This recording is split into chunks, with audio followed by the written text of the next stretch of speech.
지금 그게 발암물질로 된다라는 판매 금지였어요. 네. 역류성 식도염은 제가 걸려본 적은 없는데. 부럽다. 약 먹으면서 한 일주일에서 길면 한 달 정도 동안 더 안 좋아져요. 뭐 최근에 힘드신 분 있으셨어요? 네. 자연 치료는 거의 사실상 불가능하다라고 사실은 지금은 되어 있어요. 안녕하세요. 가온파와 함께하는 아프지 말자. 반갑습니다. 반갑습니다. 저는 GM팜의 전윤식 약사라고 합니다. 안녕하세요. 약사님, 네네. 제가 지난번에 뵀을 때도 우리 아프지 말자고 얘기했는데 어젯밤에도 제가 여기 때문에 네. 아파갖고 잠을 제대로 못 이뤘어요. 네. 역류성 식도염. 혹시 약사님은 걸려보셨나요? 역류성 식도염은 제가 걸려본 적은 없는데 부럽다. 제 동생이 걸려서 이게 가족이 한 명이 걸리면 전체적으로 다 약을 먹어야 되는 상황이 올 때가 있거든요. 그래서 그럴 수도 있죠. 약을 한번 먹어봤는데 약 때문에 굉장히 힘들더라고요. 저는 그냥 역류성 식도염이 뭐 한 20년 이상 왔다 갔다 이렇게 바이오리듬처럼 올락내리락 하는 것 같아요. 근데 TV에서 이야기하는 것처럼 막 여기가 막 타는 듯한 그런 느낌까지는 정말 어쩌다가 한번. 근데 이놈이 위내시경을 받잖아요. 받고 와서 약 처방 받고 약 먹으면서 한 일주일에서 길면 한 달 정도 동안 더 안 좋아져요. 요거 혹시 약사님 입장에서는 어떻게 보십니까? 제 증상을. 그러니까 약을 어떤 약을 먹었냐 사실 중요하긴 한데 그렇게 바이오리듬 타듯이 쭉 가는 게 이 역류성 식도염에 어떻게 보면 관리를 잘 하고 있겠다는 느낌도 있어요. 이건. 더 안 좋아지거나 심하게 이제 나빠지는 상태를 만들지는 않고 피크는 안 쳐서 다행이다. 계속 올라가는 게 아니라 내려가기도 하고 좋아지기도 한다는 거는 결국에는 그렇게 아플 때 뭐 최근에 힘드신 일 있으셨어요? 힘든 일은 제가 세상 오지랖이라 별몇 개 다 힘들어요. 뭐 우크라이나에 더 폭격을 많이 해서 헤르손이 막 완전 파괴됐다는 어제 뉴스 듣고도 막 스트레스 확 받았고요. 그리고 오늘 미팅 갔다가도 스트레스 확 받고 뭐 일반인들은 다 그 정도는 다 스트레스에 노출되어 있잖아요. 그러니까 일반인들에게 노출된 스트레스가 진짜 계속 올라가고 있기 때문에 그만큼 역류성 식도염으로 호소하는 사람들이 더 느는 것 같아요. 그리고 또 사실 뻔한 얘기인데 식습관이 굉장히 중요한 질환이라서 치료하는데도 굉장히 오래 걸리고 항생제를 복용하지 않는다면 자연 치료는 거의 사실상 불가능하다라고 사실은 지금은 되어 있어요. 그래서 지금처럼 아주 크게 생활에 불편함은 없고 리듬 타서 오는 정도. 이러시다가 이제 나이 노화와 갑작스러운 충격적인 소식 혹은 갑작스러운 과로 이러면 이제 밸런스가 확 무너져갖고 더 이제 아래로 피크를 치는 상황이. 그 가능성이 있는 거죠. 없을 수도 있지만 확률적으로 지금은 존재하는 거죠. 아프지 말자. 일단 관리가 제일 중요하다라고 생각합니다. 여러분 역류성 식도염으로 아프지 않으시려면 일단은 스트레스 안 받는 게 1순위다라고 말씀을 해주시는 것 같고요. 식습관 이거 되게 중요하다고 말씀을 주셨잖아요. 사실은 어제 일요일 밤이고 그렇죠. 일요일 밤이니까 아빠 막창이 땡기지 않아? 옆에서 그러는데 안 먹을 수가 없잖아요. 그래 하루만 그 하루가 일주일에 몇 번 반복되다 보면 심해지는 거죠.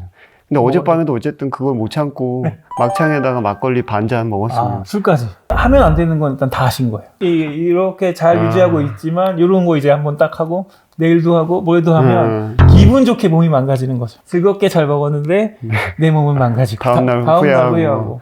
그래서 지난번에 제가 자주 가는 한의원에서 한의원 원장님한테 제가 여쭤본 적이 있어요.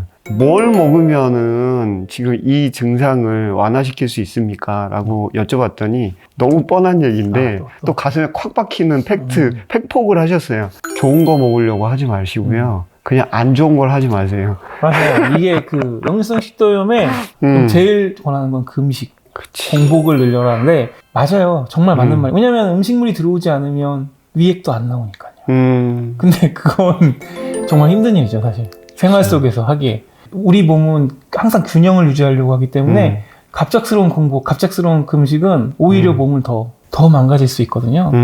그리고 갑작스러운 것보다는 첨차적인 관리, 점진적으로 차근차근히 관리해 주는 게 좋다. 게 중요하고 야식은 줄여야 된다는 건 분명한 것 같아요. 야식을 줄이자는 건 결국 음식을 먹고 음식물이 위에 있는데 자는 경우예요. 그쵸. 그게 제일 안 좋은 경우거든요. 그 위액이 나오면서 거꾸로.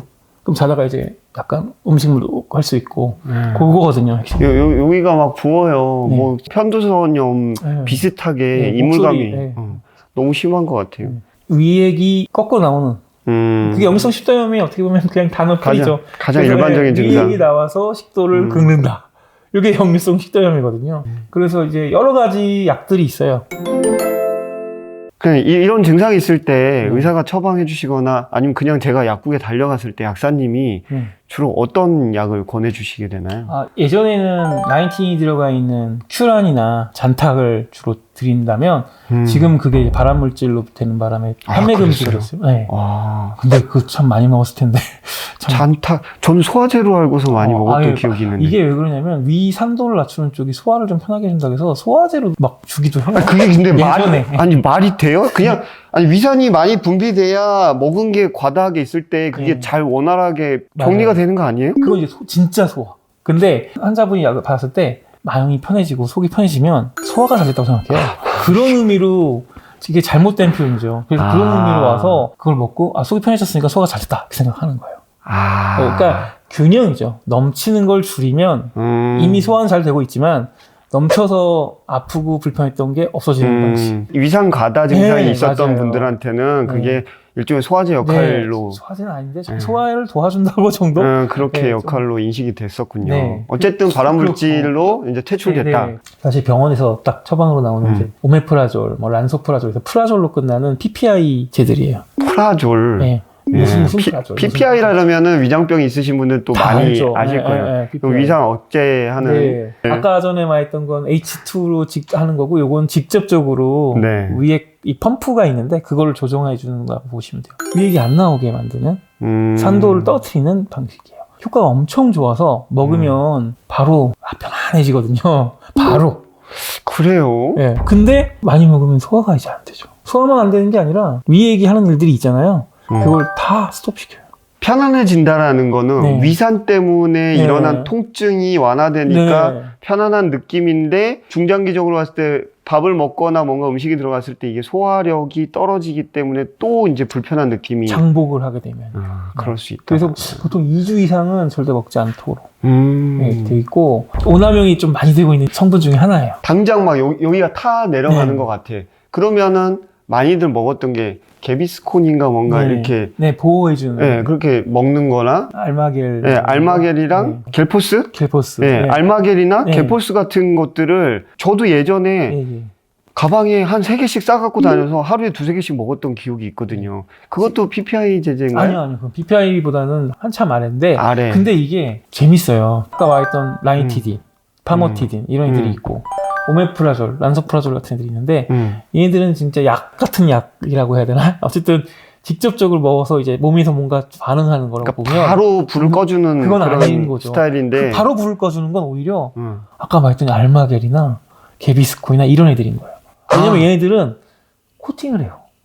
그러면 아까 말씀드린 그 어려운 약제들은 바로 꺼주지는 않은데 어쨌든 치료 목적으로 쓰는 형태고 개비스콘 같은 것들은 코팅을 해주니까 바로 꺼주는 역할은 얘가 하되 치료는 아니죠. 일시적인 방편에 가까워요. 그럼 얘 계속 장복하면은 얘는 어때요? 얘는 오해할 수 있겠지만 이게 성분이 이제 알루미늄이거든요. 금속성이 아니라 이제 먹어도 되는 이제 알루미늄이거든요. 먹어도 되는 알루미늄? 아니 알마게이트 성분이라 해서 알루미늄이라 그러면 좀 이상하긴 하네요. 그러니까 중금속 오염되는 느낌이 그런 거 아니고 그건 아니고. 다만 이제 마그네슘이나 이 성분들이 코팅을 해주면서 이제 몸에 좀 안 좋은 영향들이 좀 계속 나오기는 해요. 예를 들면 변비나 이런 걸 일으킬 수도 있고 위를 코팅하는 개념이다 보니까 한두 번 어떻게 보면 직효로는 괜찮지만 장복을 하면 뭐 더 이상 효과가 없는 수준이 오게 되죠. 그럴 수도 있구나. 계속 코팅하면 거기서 거긴 거죠. 지켜 먹어야 되는 약이 있고 이건 지켜 먹지 않아도 되는 약이 있는데 약은 효과 없어. 그것도 역류성 식도염에 좋다는 게 너무너무 많아요. 그렇죠. 이게 좋은 음식은 아니죠. 그럼 토마토 못 먹잖아. 어떻게 해야 돼? 딱 먹고 남는 그런 건 없어요.